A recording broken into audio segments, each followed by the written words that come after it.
¿Cuántos hermanos y hermanas, amigos que nos están mirando a través de las redes sociales, están pasando por diferente dolor?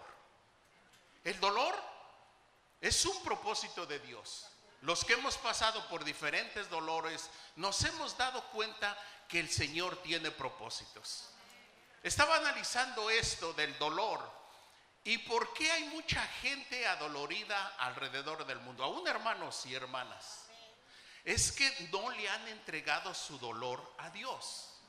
Una parte. La otra, póngale que lo han entregado, pero no le han pedido al Señor: Señor, usa mi dolor. Usa mi dolor. Y usted se va a dar cuenta que va a empezar a sanar cuando el Señor empiece a usar su dolor. Estuvo hace 2 o 3 semanas aquí un hermano, el hermano Pérez, que el pastor estaba anunciando su lanzamiento como iglesia, como congregación, y nos enseñaba el dolor primeramente que Dios le hizo pasar para que lo use. Usted se va a dar cuenta, le vuelvo a repetir, si el Señor lo empieza a usar su dolor, es porque usted se lo entregó. Entréguele primero su dolor. Hay en nosotros por ahí algún rasgo de dolor todavía. ¿Y sabe cómo nos damos cuenta que el Señor está usando nuestro dolor? Porque nos convierte en unos adoradores. Si usted no adora a Dios, está viviendo en dolor. Adore a Dios y dígale: Señor, aquí está mi dolor, úsalo. Tal vez estoy incapacitado, tal vez no pueda hacer muchas cosas, pero aún en medio de mis incapacidades quiero que me uses. Y le vuelvo a repetir, cuando usted le entregue su dolor y el Señor tome ese dolor, lo va a empezar a usar. ¿Y qué va a pasar? Lo va a convertir en un adorador. En un adorador. Para mí es mucho gozo cuando yo miro a los hermanos Alfonso Vaca y su esposa, que son los primeros que pasan al altar y empiezan a adorar y alabar el nombre del Señor. Ahora, ¿qué es adorar? Adorar no es cantar, no es aprenderse los cantos de todos los Marcos Witt y otros, y algunos hasta de Marco Antonio Solís se aprenden. No, ese no es adorar. Adorar es un cambio de vida. Que cuando usted le deje el dolor a Dios, el Señor lo va a empezar a usar. Así como les decía de nuestro hermano Alfonso Vaca. Él pasó por un dolor fuertísimo. Yo llegué a Fuente de Verdad hace 9 años, 10 años, perdón. Y la primera vez que me dieron la oportunidad de dar una enseñanza, los hermanos Vaca me estaban esperando allá afuera y me dijeron: hermano, hoy entendimos muchas cosas. Hoy el Señor empezó a curar nuestro dolor. Y los hermanos Vaca han sido ejemplo de adoradores porque su dolor se lo entregaron al Señor y el Señor está usando ese dolor. No hay un dolor más fuerte que pasar por la muerte de un hijo, así como nuestros hermanos Vaca. Otra persona que, con el permiso de ustedes y de él, es el hermano Joe Pacheco. Muchas veces el hermano Joe Pacheco aquí en este lugar ha testificado de la muerte de su hija. Pero el Señor tenía un propósito y lo está usando grandemente a nuestro hermano Pacheco. El más reciente evento que me tocó vivir en esta congregación es la muerte de la niña de los hermanos Aro. Pero si ustedes observan, cuando empieza la alabanza, los hermanos Aro son los primeros en pasar a alabar y adorar el nombre del Señor. Porque ese dolor el Señor lo está usando. Lo está usando para la honra y la gloria de su nombre. Entonces, en esta tarde yo le invito que tome su dolor, tómelo, vuélvalo a tomar, no lo deje por ahí nada más, porque si el Señor no lo usa, vamos a vivir amargados todo el resto de nuestras vidas. Hay pastores que han herido a muchos congregantes. Hay congregación que está aquí porque ha sido herida. Yo no sé cuál sea el acontecimiento que sucedió en su vida o por lo que está pasando. Hay una plataforma en Grupos Casa donde nos comunican muchas necesidades. Hay mucho dolor en la congregación. Pero yo le digo a mi cuñada en esta tarde, la hermana Yolanda Ramírez, que su dolor el Señor lo va a convertir en su propósito. Y les vuelvo a repetir, vamos a ser unos excelentes adoradores. Estamos en el lugar correcto. Vamos a usar unas partes de la escritura. Y la primera escritura que tenemos se encuentra en Juan 4, del 23 al 24. Y dice la palabra de Dios: mas la hora viene y ahora es. Recalca el escritor de Juan: la hora viene y la hora es, cuando los verdaderos adoradores adorarán al Padre en espíritu y en verdad, porque también el Padre tales adoradores busca que le adoren. Dios es espíritu, y los que le adoran en espíritu y en verdad es necesario que le adoren. ¿Usted quiere ser verdaderamente un adorador de Dios? Entréguele su dolor. Tal vez en la audiencia o por las redes sociales haya una persona que diga: bueno, yo no he pasado por ningún dolor. Gracias a Dios. Gracias a Dios, pero también le tengo una mala noticia. Usted fue herido por el pecado. Toda la humanidad fuimos heridos por el pecado. Hay un canto que dice, ¿no? Me hirió el pecado, fui a Jesús, mostréle mi dolor. Todos hemos sido heridos por el pecado, y el pecado ha venido haciendo mella en nuestras vidas, y es necesario que ese dolor se lo entreguemos al Señor para que el Señor lo use. En ocasiones el Señor permite el dolor, y en ocasiones nosotros mismos nos metemos en esos dolores. Los provocamos nosotros mismos. No es la voluntad de Dios que el hombre sufra. No era la voluntad de Dios que el pecado entrase al mundo, a la gente. Más sin en cambio el Señor lo permitió, y aquí estamos adoloridos. Hay un pasaje que me llama la atención en la escritura con Abraham e Isaac. Dice en Génesis 22 del 1 al 2: aconteció después de esas cosas que probó Dios a Abraham y le dijo: Abraham. Y él respondió: heme aquí. Y dijo: toma ahora tu hijo, tu único hijo Isaac. Tal vez a Abraham hablaba inglés. Le hubiera dicho: just a minute, wait a minute, Señor, ¿cómo que a Isaac y un hijo? ¿Qué hay de Ismael? ¿Qué hay de Ismael? ¿A dónde está Ismael? Yo tengo otro hijo y se llama Ismael. Supongo que le ha de haber contestado de esa manera, pero también supongo que él se quedó callado,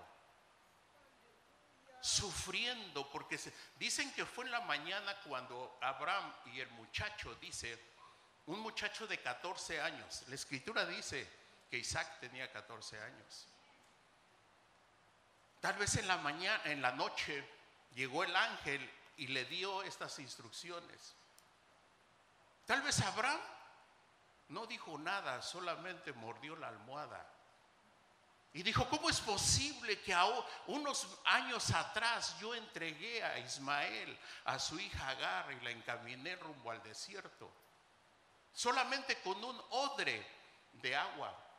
Y ahora el Señor me está pidiendo otra vez a mi hijo. ¿Cuántas veces cada uno de nosotros estamos en circunstancias muy difíciles que no podemos salir, y viene otra y te dice el Señor: ahora te voy a probar de esta manera? El hermano Pacheco estuvo pastoreando por muchos años. ¿Por qué el Señor permitió ese dolor en su corazón?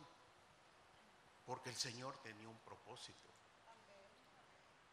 El Señor, no fue su voluntad que Abraham fallara, pero lo permitió. lo permitió. Y le dijo: ahora toma a tu hijo, a tu único hijo Isaac, a quien amas, y vete a tierra de Moab y ofrécelo allí en holocausto sobre uno de los montes que yo te diré. Entonces dijo Abraham a sus siervos: esperad aquí con el asno, y yo y el muchacho iremos hasta allí, adoraremos y volveremos a vosotros. Abraham estaba seguro, dice la escritura de Hebreos, que aún sabía que desde las cenizas el Señor le iba a devolver a su hijo. Pero en ese momento Abraham no lo pensó, solamente obedeció cuando el Señor le estaba pidiendo a otro más de sus hijos, o a su hijo, segundo hijo. El Señor Abraham no lo dudó. ¿Y qué pasa con Abraham? Dice: y yo y el muchacho iremos hasta ahí y adoraremos. Abraham era un hombre adorador, era un hombre de holocaustos, de altares. Y él en esta ocasión se convierte en un verdadero adorador, cuando el Señor le pide a su hijo y él no lo niega para entregárselo. Yo no sé por qué circunstancias usted esté pasando, pero mientras usted está llorando, mientras usted está sufriendo tal vez una pérdida, un divorcio, los hijos que se portan mal, la enfermedad de un ser querido, usted está sufriendo, su corazón está llorando. Pero mientras usted está llorando, dice: entonces Abraham alzó sus ojos y miró, y aquí a sus espaldas un carnero trabado en un zarzal con sus cuernos. Y fue Abraham y tomó al carnero y lo ofreció en holocausto en lugar de su hijo. Yo le quiero decir que mientras usted está sufriendo de este lado del monte, del otro lado del monte viene subiendo la sanación a su dolor, su provisión viene subiendo. Solamente el Señor le pide que tenga paciencia y le está diciendo: entrégame tu dolor.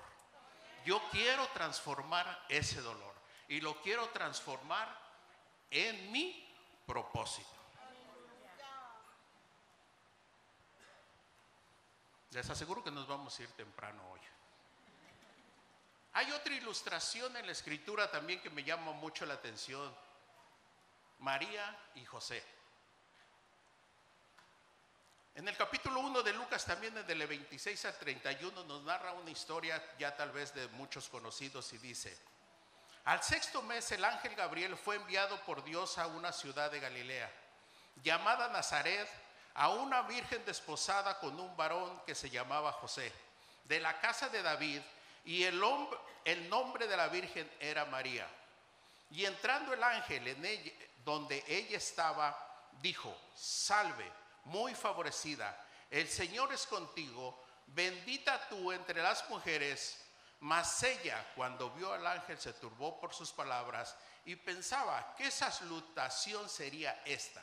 Entonces el ángel le dijo: María, no temas, porque has hallado gracia delante de Dios, y ahora concebirás en tu vientre y darás a luz un hijo, y llamarás su nombre Jesús. Bonita historia, ¿verdad? Bonita historia. ¿Quién no desea una salutación de esas? En cierta ocasión un hombre se acercó a mí y ya empezamos a conservar, y me dijo: ¿tú eres cristiano? Le dije: sí, gracias a Dios. ¿Por qué ustedes no creen en la Virgen María? Y le dije: estás muy equivocado, nosotros somos los primeros que creemos en ella. Creemos que fue un vaso usado por Dios y fue limpio. Y yo quisiera, le dije al hombre, que un ángel viniera y me diera esa salutación. Bendito tú, Emilio, bendito tú, Alfonso, que has encontrado gracia delante de los ojos de Dios. ¿A quién le gustaría esa salutación? Pero el ángel, en otras palabras, le estaba diciendo: María, te voy a usar, pero tu reputación, ese privilegio que tienes, se va a ver por los suelos. Te van a difamar. Nadie te va a creer. ¿Cómo una jovencita de 16 o 17 años le puede explicar a sus padres a hoy en día? Que llegara Jessica conmigo y me dijera, ¿sabes qué? Que estoy embarazada. ¿Cuál sería mi primera reacción? ¿Quién fue? ¿Cuándo? ¿Dónde? ¿En qué momento? Eso es lo que estaba sucediendo con la Virgen María. La iban a difamar. Estaba en peligro de ser apedreada. En la cultura hebrea, los que cometían fornicación los apedreaban. ¿Cómo iban a comprobar? María seguramente que tendría padre y madre. La mamá, ¿qué fue lo que pensó? Seguro que fue José. Pero ahora que venga lo mato. El papá, no, esta me la paga. Yo le pego. Eso es lo que estaba pasando con María. Me atrevo a decir que María, dice más adelante, que María fue a visitar a su prima Elizabeth en la montaña, cuando ella tenía 3 meses de embarazo. Elizabeth iba al 6º mes de embarazo. Yo me imagino que ella, cuando se le empezó a notar el embarazo, y ahora ¿cómo salgo a la calle? Ahora ¿cómo explico que fue un ángel que vino y me dijo que el Altísimo iba a hacer sombra sobre mí y que iba a quedar embarazada? ¿Quién le iba a creer eso? Les aseguro que no muchos le creyeron a esa historia. Y usted en este tiempo y yo no le creeríamos a una muchacha de 16 años que vino un ángel y le embarazó. Sufrió. Y me atrevo a decir, no soy teólogo, pero que tal vez esos rumores se dispersaron hasta Belén. ¿Por qué el mesonero no le dio lugar para que ella diera a luz a Emmanuel, con nosotros Dios? ¿Por qué no se lo permitió? Porque tal vez le llegó el rumor de que había una joven que se había embarazado antes de estar casada. Pero el Señor tenía planes, tenía propósitos, y dice, van a hablar de ti, te van a difamar, nadie te va a creer, pero tu dolor yo lo voy a usar en mi propósito, y del cual ahora más de 2000 años estamos hablando de Jesucristo, nuestro Salvador, el que ama, el que sana, el que cura y el que quiere tomar su dolor. En el mismo capítulo, en el 46, María entiende y dice, se convierte en una adoradora más. Engrandece mi alma al Señor, y mi espíritu se regocija en Dios mi Salvador, porque ha mirado la bajeza de su sierva. Pues aquí, desde ahora me dirán bienaventurada todas las generaciones, porque me ha hecho grandes cosas el poderoso. Santo es su nombre. Se convirtió en una adoradora. Después de su dolor, se convirtió en una adoradora, porque Dios usó su dolor para su propósito. Alabado sea el nombre del Señor. Hay otro texto que me impacta mucho en Hechos 16 del 20 al 24. Es la historia de Pablo, una de sus tantas historias que él nos dejó. Aleluya. Él nos narra muchas cosas por las que pasó, su dolor. ¿Cuántas veces fue azotado? ¿Cuántas veces fue lapidado? ¿Cuántas veces fue dado por muerto? Si cualquiera de nosotros no entregamos nuestro dolor al Señor, nos convertimos en unos amargados. Y si yo veo a Pablo, él era para que hubiera renunciado de la fe. Él era para que se hubiese regresado. Era un hombre culto, un hombre preparado, con una excelente posición tal vez en el gobierno. Pero él aprendió a entregarle su dolor al Señor. Y presentándolos a los magistrados, dijeron: Estos son hombres, siendo judíos, alborotan nuestra ciudad y enseñan costumbres que no es lícito recibir ni hacer. Pues somos romanos. Y se agolpó el pueblo contra ellos, y los magistrados, rasgándole las ropas, ordenaron azotarles con vara. Después de haberle azotado mucho, los echaron a la cárcel, y mandando el carcelero que los guardase con seguridad, el cual, recibiendo este mandato, los metió en el calabozo de más adentro y les aseguró los pies en el cepo. Esta es una de las primeras veces que Pablo le sucede esto. Viene de su primer viaje misionero, empieza a reportar lo que está sucediendo con los gentiles, el pueblo lo toma y lo encarcela. Después hace su segundo viaje y llega a la ciudad de Filipos, y ahí le sucede eso.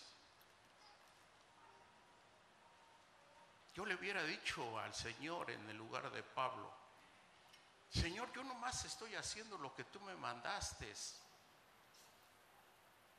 Estoy haciendo lo que tú me mandaste hacer. Ahora, ¿por qué me causas este dolor? Estuvo en la cárcel, estuvo en el lugar de más adentro. El historiador de la vida de Pablo narra que los calabozos para este tipo de personas, primeramente las cárceles, eran humedad, era donde había todo tipo de animales. Y no conforme, el carcelero ordenó que lo metieran hasta más adentro. Dice el narrador de la vida de Pablo que eran unos agujeros nada más donde cabían las personas. Los metieron y los amarraron de los pies y de las manos, en una posición donde no tenían mucho movimiento. Les ardían los varazos, les habían desgarrado las ropas, les habían azotado mucho, dice. Después de haberlos azotado mucho, Pablo sabía que había un propósito de Dios para estas situaciones. Pablo sabía que si se quedaba con su dolor, iba a ser por el resto de sus años una persona amargada. Y dice que juntamente con Silas, dice, pero a la medianoche, orando Pablo y Silas, cantaban himnos a Dios. Un adorador más, que dejó que el dolor, el Señor lo tomara y lo transformara en su propósito. Pero no fue cualquier terremoto, no. Yo he oído y he visto por noticias terremotos donde lo primero que pasa, se caen las paredes, se caen los techos. Pero este fue un terremoto inteligente, donde ni un muro se cayó, donde nada pasó, solamente las puertas se abrieron y las cadenas se le soltaron. El Señor tiene propósitos inteligentes para la vida suya y para la vida mía. Y nos podemos pasar horas y horas aquí hablando de todos estos personajes que aprendieron a canalizar ese dolor hacia el propósito de Dios. En la clase de la semana pasada, el lunes, nos enseñaban que todos los hombres nacimos o fuimos heridos por el dolor. Jeremías, uno de los grandes profetas del Señor, hablándole profecía grande y pesada al pueblo de Israel, más adelante tuvo que escribir Lamentaciones. El lloro, el crujir de dientes en esta tierra, ese dolor que sentía por su pueblo, pero se le entregó al Señor, y el Señor tenía un propósito que hoy estamos hablando del profeta Jeremías. Vamos a cerrar este pequeño mensaje con un testimonio vivo. Sé perfectamente lo que Abraham sintió cuando el Señor le pidió a su hijo. Lo viví en carne propia. En el 2005, 31 de diciembre, 12 del mediodía, mis hijos se fueron a cortar el pelo frente a la Rialto High School.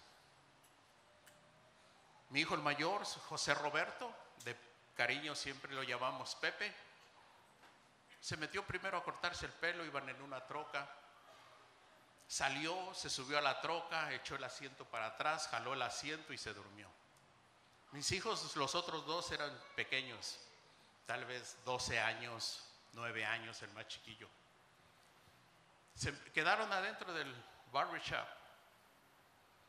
Cuando unos muchachos llegaron con unas armas recortadas, así me lo comunicó el detective, y destrozaron la puerta de la camioneta donde estaba mi hijo.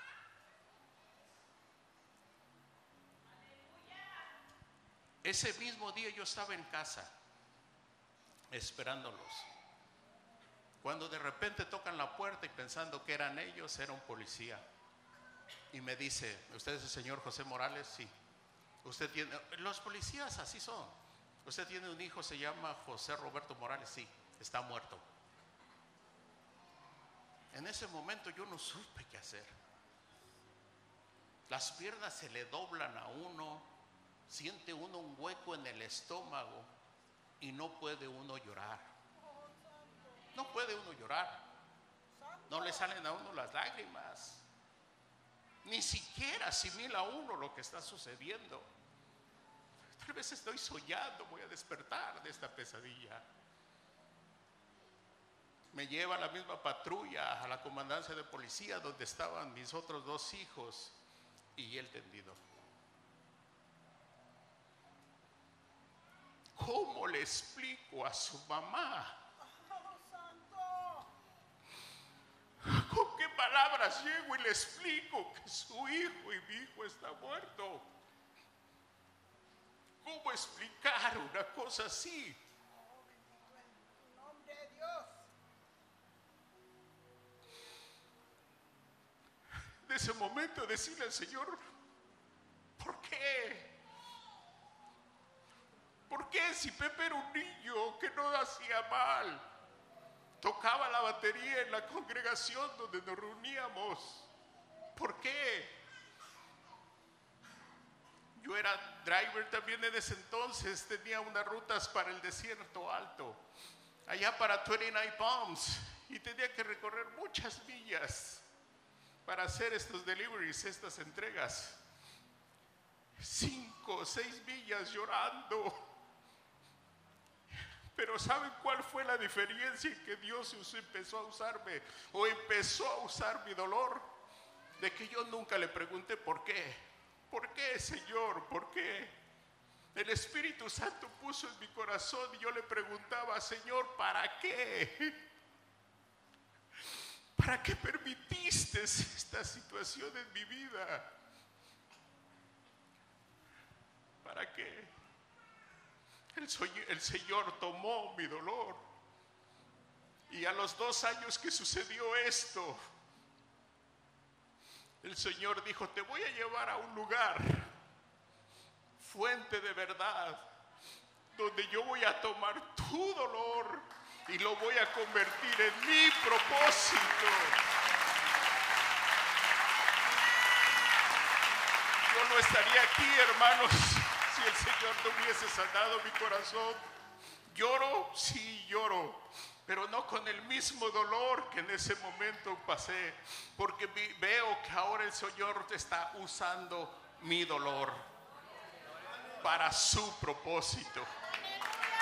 Yo no sé, le vuelvo a repetir,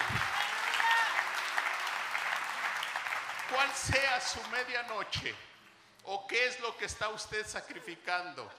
El Señor quiere tomar su dolor y convertirlo en su propósito.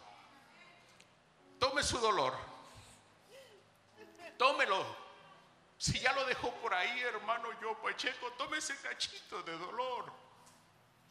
Hermano Alfonso Vaca, yo sé que han pasado años, pero tome su dolor, tome ese fragmento de su dolor y tráigalo al altar. Y dígale: Señor, empieza a usar mi dolor, empieza a usarlo para tu propósito. les hago una invitación a este altar. Hoy iniciamos nuestros 21 días de ayuno.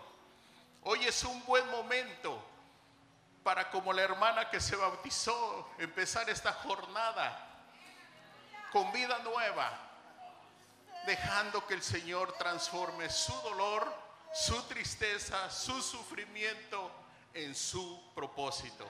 Pongámonos de pie y vengamos al altar. El Señor está aquí.